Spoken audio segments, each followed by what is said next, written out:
আসসালামু আলাইকুম everyone, welcome to my YouTube channel চাঁদপুরের কন্যা মায়াবতী। যে যেখান থেকে দেখছেন আশা করি ভালো আছেন। আলহামদুলিল্লাহ আমিও ভালো আছি। তো এই বাজারগুলো দেখতেছেন, এখন রাত বাজে 11টা। আমার হাজব্যান্ড এখন এই বাজারগুলো নিয়ে আসছে। ও সব সময় রাতে বাজার করে নিয়ে আসে, কারণ তখন ও দোকান থেকে আসে একেবারে বাজারগুলো সাথে করে নিয়ে আসে। তো এই যে আমগুলা দেখতেছেন, আমগুলা কিন্তু ও কিনে নাই, এগুলা হয়তো কেউ একজন দিছে। যে আমগুলা দিছে ওর পরিচিত, বাট আমার পরিচিত না। তো মাঝে মাঝে আমাদেরকে এরকম অনেকে অনেক কিছু দেয়। আমি এই কারণে বলি যে আসলে আল্লাহ কখন কার মাধ্যমে আমাদের জন্য রিজিক নির্ধারণ করে সেটা আল্লাহ পাকই ভালো বোঝে। অনেকে আছে টাকা পয়সার অনেক ফুটানি দেখায়। আমি কখনো এটা করি না, কারণ আজকে আছে কালকে নাই টাকা পয়সা, এটাই স্বাভাবিক। কিন্তু আল্লাহ পাক কখন কার মাধ্যমে কাদের জন্য রিজিক নির্ধারণ করে সেটা আল্লাহ পাকই ভালো বোঝে।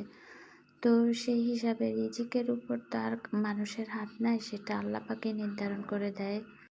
তো রিজিক নিয়ে এত ফুটানি দেখানোর কোনো কিছুই নাই। তো আজকে আমি দুপুরের জন্য রান্না করতেছি সবজি ডাল। তো আমার সবজি ডালটা প্রায় হয়ে আসছে, এখন আমি হালকা করে জিরা দিয়েছি।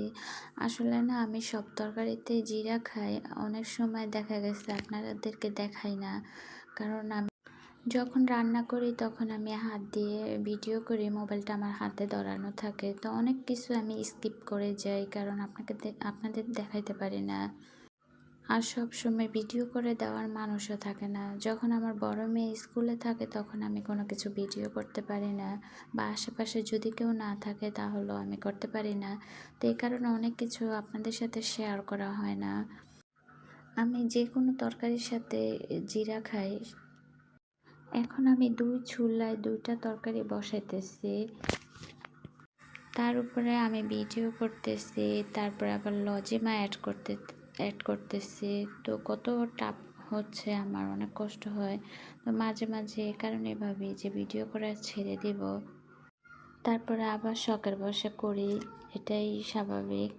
তো এই দিক দিয়ে আমি শুটকি ভুনা করতেছি, আর অন্য চুলায় আমি শিং মাছ রান্না করতেছি, কারণ আমার মেয়েরা শুটকি খাবে না। ওরা যদি আমি শুটকি যদি রান্না করি, ওরা বলবে যে গড়ের থেকেও নাকি শুটকির গন্ধ আসে। ওরা অনেক চিল্লাচিল্লি করে যে আম্মু এগুলো কী রান্না করতেছো, এত গন্ধ কেন? শুটকির একটা গন্ধ ওদের সহ্য হয় না। তো আমি দুই চুলায় দুইটা তরকারি বসায় দিছি, এখন এগুলা হচ্ছে। আর আমি এই দিক দিয়ে কিন্তু শুটকিটা খুব তেলের ভিতরে ভেজে নিছি। আমি আগে শুটকি খেতাম না, বাট এখন আস্তে আস্তে খাই। এখন শুটকি ভুনাটা খাই, কিন্তু ভর্তা টর্তা করলে এখন আর ওটা খাই না। তো আস্তে আস্তে সব কিছুই হয়তো শিখে যাব।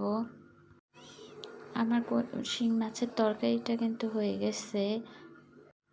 মাটির চুলার কারণে আমি এক কড়াইতে বারবার তরকারি রান্না করি, আর অন্য কড়াইতে আবার বেড়ে তারপর আমি ঘরে নিয়ে যাই, যেহেতু অনেক কালি হয়, এগুলো ধুইতে কষ্ট হয়।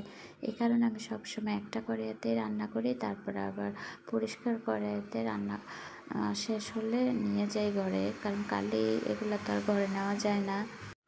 তো এই দিক দিয়ে আবার আমি ডিম ভাজি করে নিয়েছি এখন সকালে খাওয়ার জন্য। এই গরমের ভিতরে একটা সকাল শুধু রান্না করতে করতে সকালটা কীভাবে যে চলে যায় বুঝতেই পারি না। তো আমার শুটকিটা প্রায় হয়ে আসছে। এগুলা কিন্তু আমি এখনও চুলা থেকে নামাই না, এগুলো চুলার উপরেই থাকবে, আস্তে আস্তে একদম পুরো তেল ছেড়ে দিবে। তো আমি রান্না শেষ করে আবার ওই যে আমার হাজব্যান্ড আমগুলা নিয়ে আসছে, দেখলাম যে এগুলা ফেটে গেছে সবগুলা, আর আমগুলা একটু টক, খাওয়া যাবে না। তো এই কারণে আমি এগুলো আছাড় দেওয়ার জন্য কেটে নিচ্ছি। আমের বাড়াগুলো অনেক শক্ত হয়ে গেছে, কাটতে অনেক সমস্যা হচ্ছিল, অনেক জোর দিয়ে কাটতে হচ্ছে। এগুলো যদি আজকে কেটে না দিই তাহলে নষ্ট হয়ে যাবে। তো এগুলো আমি রোদে দিয়ে তারপরে আবার কয়েকটা পাকা আম ছিল, ওগুলো এখন কাটতেছি, ওগুলো কেটে রাখবো, তারপর আমার হাজব্যান্ড আর আমার মেয়ে আসলে খাবে। এখন তো আমের সিজন, এখন প্রতিদিনই এগুলা কেটে রাখতে হবে, তারপর দুপুরবেলা আমার হাজব্যান্ড আয়সা দেখা গেছে যে খায়। তো আজকে এই পর্যন্তই। যারা আমার ভিডিও সবসময় দেখেন তারা অবশ্যই লাইক এবং কমেন্ট করবেন, আর যারা অলরেডি সাবস্ক্রাইব করে ফেলছেন তাদেরকে অসংখ্য ধন্যবাদ। আল্লাহ হাফিজ।